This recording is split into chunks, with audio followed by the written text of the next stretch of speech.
Exodus 4, sign for Moses. Moses answered, "What if they do not believe me or listen to me and say, 'The Lord did not appear to you?'" Then the Lord said to him, "What is that in your hand?" "A staff," he replied. The Lord said, "Throw it on the ground."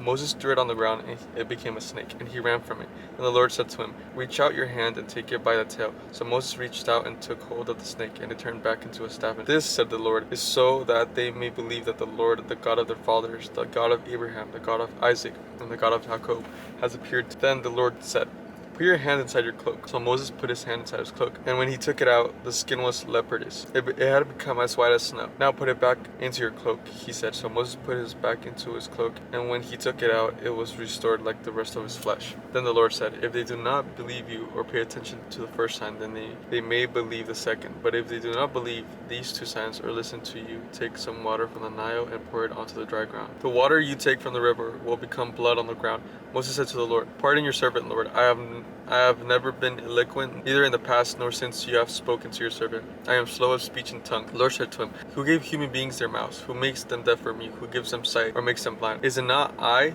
the Lord? Now go. I will help you speak and will teach you what to say." But Moses said, "Pardon your servant, Lord. Please send someone else." Then the Lord's anger burned against Moses, and he said, "What about your brother Aaron, the Levite? I know he can speak well. He is already on his way to meet you, and he will be glad to see you. You shall speak to him and put words in his mouth. I will help both of you speak and will teach you what to do.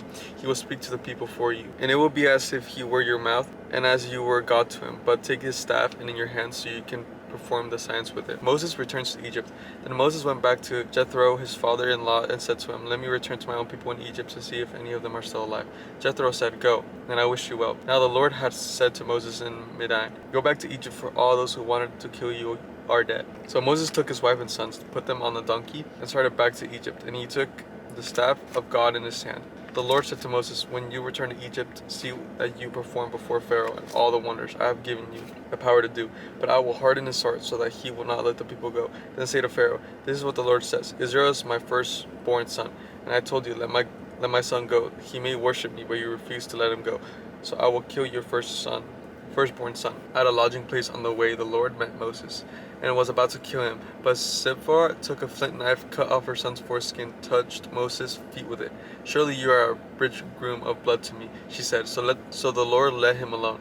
At the time she said, "bridegroom of blood," referring to circumcision. The Lord said to Aaron, "Go into the wilderness to meet Moses." So he met Moses at the mountain of God and kissed him. Then Moses told Aaron everything the Lord had sent him to say and about all the signs he had commanded him to perform. Moses and Aaron brought together all the elders of the Israelites, and Aaron told them everything the Lord had said to Moses. He also performed the signs before the people, and they believed. And when they heard that the Lord was concerned about them and had seen their misery, they bowed down and worshipped. Exodus 5. Breaks without straw. Afterward, Moses and Aaron went to Pharaoh and said, "This is what the Lord, the God of Israel, says: Let my people go, so they may hold a festival to me in the wilderness." Pharaoh said, "Who is the Lord that I should obey him and let Israel go? I do not know the Lord, and I will not let Israel go." Then they said, "The God of the Hebrews has met with us. Now let us take a 3-day journey into the wilderness to offer sacrifices to the Lord of our God, or he may strike us with plagues or with the sword." But the king of Egypt said, "Moses and Aaron, why are you taking the people away from their labor? Get back to work." Then Pharaoh said, "Look, at the people of the land are now numerous, and you are stopping them from work." The same day Pharaoh gave this order to the slave drivers and overseers in charge of the people: "You are no longer to supply the people with straw making bricks. Let them go and gather their own straw, but require them to make the same number of bricks as before. Don't reduce the quota. They are lazy. This is why they are crying out, 'Let us go and sacrifice to our God.' Make the work harder for the people so that they keep working and pay no attention to lies." Then the slave drivers and the overseers went out and said to the people, "This is what Pharaoh says: I will not give you any more straws. Go and get your own straw wherever you can find it, but your work will not be reduced at all." So the people scattered all over Egypt to gather stubble to use for straw. The slave drivers kept pressing them, saying, "Complete the work required of you for each day, just as when you had straw." And Pharaoh's slave drivers beat the Israelites overseers they had appointed, demanding, "Why haven't you made your quota of bricks yesterday or today as before?" Then the Israeli overseers went and appeared to Pharaoh. "Why have you treated your servants this way? Your servants are given no straw, yet we are told to make bricks. Your servants are being beaten, but this fault is with your own people." Pharaoh said, "Lazy, that's what you are, lazy. That is why you keep saying, 'Let us go and sacrifice to the Lord.' Now get to work. You will not be giving any straw yet. You will not be giving any straw. Yet you must produce your full quota of bricks. The Israelite overseers realized they were in trouble when they were told, "You are not to produce the number of bricks required of you for each day." When they left Pharaoh, they found Moses and Aaron waiting to meet them.